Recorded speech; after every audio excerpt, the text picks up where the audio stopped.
Hello, everybody. I'm Will. And I'm Kristen. And this is So I'm Watching First Kill, Season 1, Episode 6. First severing. I don't know why you need more than one. Or I don't know that they successfully severed one. I don't think... If anything, I think he actually connected. Connected it harder. This was a bad episode. It was not my favorite. It was definitely really not boring. my favorite. I mean, I suppose what actually was furthered? What actually happened? Nothing. Except for they decided they want to live their lives for themselves. The girls. Sure. And Juliet's leaning into maybe becoming human. I'm not sure Oliver can be trusted. Yeah, I think she's foolish to buy into that. It was there was video footage of them in the school, and so the police were like asking them if they like saw anything. They were like kind of interrogating them, but not really. And so then the parents met and talked. Yeah. And it was that was interesting. And I was like, I want to see a show. I don't know what the lifespan of this show is. Yeah. But I was like, I think it would be really interesting to see a show about like a clan of vampires and a clan of hunters who, well, it's kind of like Twilight. It's kind of like how the vampires and the werewolves have like the truce in this one area. And it's sort of why they've been able to. And they end up having to reluctantly work together. Yeah, I get what you mean, because right now they're like, even though in my opinion, it's actively harming the story, they are actively working against each other still. And I'm like, I feel like, come on, guys. Like, yeah, I don't know. Eleanor's being weird. I clocked her. I mean, one of the first things I said was she reminded me of Emmy Rossum from Beautiful Creatures. Sure. Who, that was a movie that should have been better than it was. But I'm with you. I wasn't getting like a really negative vibe from her until like the last 2 episodes. And now I'm like, I think you're trying to tank Juliet somehow. I don't think she is. I think she is. Yeah. With the whole killing someone thing, she knows Juliet doesn't want to, and she's trying to force her to kill people.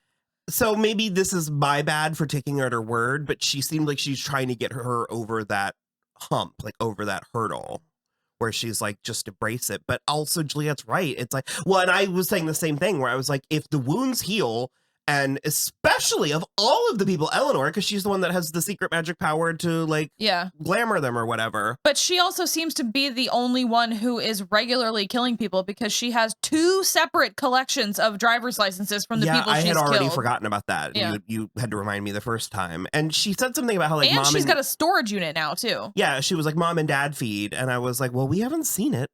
We haven't seen it. And the implication is that they are leaving people alive at a certain point. I don't know. It was strange. She took her out ill-advised and had her. They killed a guy and then dumped him in the swamp. And we also had to watch an alligator take him, which was like. But we didn't really see the alligator. He just sort of bobbed like this in the water a couple times. The implication was enough. Well, sure. We got more bunny. It wasn't what we wanted. It's not the bunny I want. No, it wasn't worth it.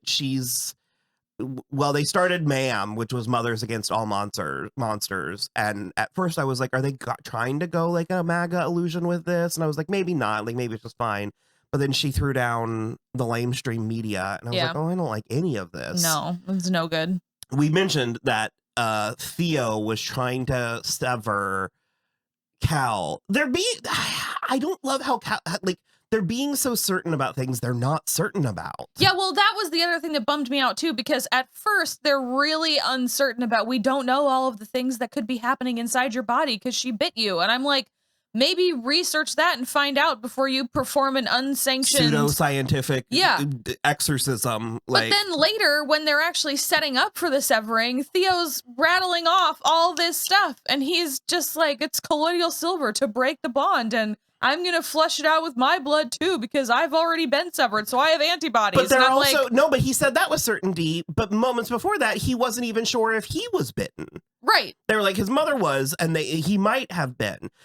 And then the flashback to his mother's attack was so weird, because it's like, what we saw is he was a child, like 3 or 4, with his mother in a part. I have no concept. Like, probably closer to 5, but yeah. Okay. he was in a park in the middle of the day with his mother, walking, holding hands, and then a pretty woman in red walks by them and says, "Oh, hello," and then just walks by, but then comes back and is like, "Surprise!" and like bites her. And there's people everywhere. So I was sort of like, what? Well, and the other thing to me too is that in my opinion, he was absolutely old enough to have retained the memory his whole life that it happened during the day.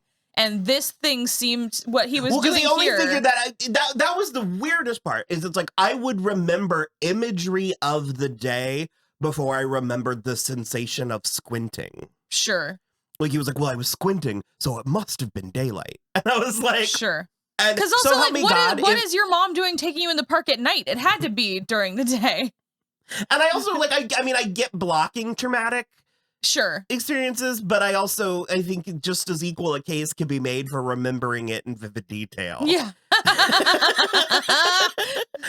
And they were trying to have it both ways. Yeah. And I was like, so help me God, if Philippa's dog, I thought for sure what that Chihuahua was pulling up was going to be his mother. And I was like, no, it's the what? It's the dude. It's Cook. I should be like Cal, and I was like, nope, that's Calliope. No, he's also not credited Oliver, in this episode. Oscar. It's not either of those. Clayton Cook. Poor, I stand by my poor Philippa. Yeah. Well, because also so she makes them all go to this daytime drunk bonfire for her boyfriend, in which she's sort of regaling her time as a third wheel. Yeah. And she really stumbled over Happy Holiday. Like she was trying not to say Hanukkah. Oh, was that it? I don't know. I was like, maybe Ben just calls it like Merry Fagmas or something. She really was like, I don't think he does. I don't think he does either. The whole thing was a mess. The whole thing was real. It took a lot of time to do nothing. And I mean, I would argue that we needed to be spending more time with these people in some of these relationships, but it needed to be peppered through the first 5 episodes and not an exclusive episode where they do too much more quite literal Romeo and Juliet stuff. Yeah. So, because again, they didn't de-tether. No, there was no severance. They're still together because the first one was a dream, although the second one wasn't. I also like Juliet was too okay just chilling in her room while her father was okay. Well, that one was a dream though. No, Juliet was in her room. The first one was not. Or the first one was a dream. Yeah. The second one was real. You mean spending time in Cal's bedroom? Oh, okay. Because I was like, for me, it's the how are you so cavalier having like a regular volume conversation with your girlfriend in a house full of vampires. But then it turned out to be a dream. But you're right about the second one is like Juliet heard, what's his name? Jack coming into the room and just hid in the closet and everything was fine. Poorly, because when Cal came in, she was very like, yeah. Kim Kardashian, like. Well, in the way that when Cal and Apollo were. We've reached the saturation point. I'm so punchy. Cal and Apollo were in the basement and she was like helping him infiltrate the MAM group. And then Jack comes downstairs. The two things. Because first of all, I need a better lock on her ice cream schedule. What the fuck? You were like, I have no idea what the passage of time is here. But she tricks, which one was it? Apollo? Yeah. She tricks Apollo into going to get her ice cream so she can creep on his laptop and help and like infiltrate. And then he brings her the ice cream, comes back and sits down, and she just tells him what she did. Yeah. So I was like, why didn't you, what was the point of any of the ice cream? Just do that. I feel like she just didn't want to get up. So then it was actually just about ice cream. Yeah. So there was no need for the charade of... I actually love that. I love the notion that you're looking for the subtext. No, I think it's just... She's like, I don't feel good. Go get me ice cream. Well, because furthermore, she's downstairs when her father's trying to bring her ice cream. Well, okay, no. Okay, this part is the part that broke my brain because he comes downstairs and she is with Apollo again but separate, or That no, time she's with Theo that time, but she's still in the like same room or whatever. And so the dad comes down and he's like, hey, I was just looking for you upstairs in your room. And she goes, you were in my room looking for me in my room? Why were you looking for me in my room? And she's like, why would you? I'm down here with Theo. Yeah, why would you be looking in my room for me? I'm here with Theo. And he just goes, I see that now. And then he was like, I was gonna go out to get ice cream for you. I wanted to know if you wanted any. But, no, I feel like he was like, I was bringing you ice cream, but now I have to go get it. Or it was worded even weirder, where I was like, well, then did he get to her room before he realized they didn't have ice cream? I don't know. So weird. So weird. I could hear the people logging off. Well, this she video. she just like asking why he was looking for her that way was so suspicious. There was a lot of like gifts because like Juliet got boots. I mean, they are from Oliver, right? They must be, yeah. It was snakeskin boots that did not go with the dress that she wore. No, and it was really, yeah, I'm on your side, Juliet, Eleanor setting her up because she was like, oh my god, cute, so chic, and I was like, I mean, they're fine boots. They don't go with that blue lacy dress. Margot gave Eleanor a necklace, but they had like a blown out conversation. You were like, oh my god, just show me the necklace. And I kept waiting for it to be magic, or I kept waiting for there to be like a dun dun dun. And I mean, I'm sure there will be in like the next episode. They'll It's just like a symbolic gift, apparently. Because it wasn't even like a red drop. It wasn't even like, this is the gift that the new keeper in waiting gets. She just was like, there's a tradition that the new keeper in waiting gets a gift. Also, they're just not acknowledging, like they're pretending that Davina's on vacation. Well, I think that was her like wink, wink, nudge, nudge. I don't think anybody is actually believing. Nobody in the Fairmont family believes she's on vacation. Oh, so the family's just letting them have this? They are the only family. They know. No, I know, but like all those other people, because like what was her face from the previous episode from Canada that wanted their power and all that stuff, and those are the other family. But Margot is now the keeper of Margot's now the keeper of the Emerald Snake. Yeah, Malkia. Yeah, there you go. And she was sort of like, but it's our little secret. No one knows that she's now the keeper of it because everyone still thinks it's Davina. I don't know how they're gonna go around that. That's what I mean. Yeah, I'm like, I was like, well, it's gonna come out at some point, and also Malkia's and your husband. Yeah, I don't. Has he always been the DA? Yeah. Okay. And he also is now.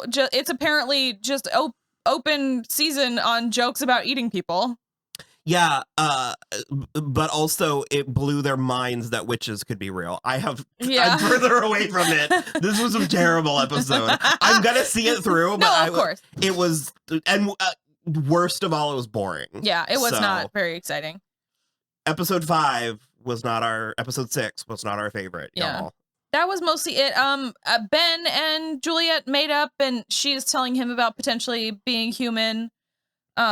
I still don't think it's obviously Apollo's training the ladies. Oh, and him and Eleanor ran into each other again and acknowledged that they know about. They just know. Yeah. I mean, I guess that had to have happened in episode 3, but this was the first we were seeing of it 3 episodes later. It was a mess. It was a mess. Yeah. So pour one out for Mark. Which one's Mark? The boy they killed.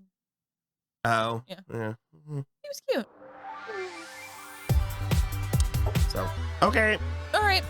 Bye.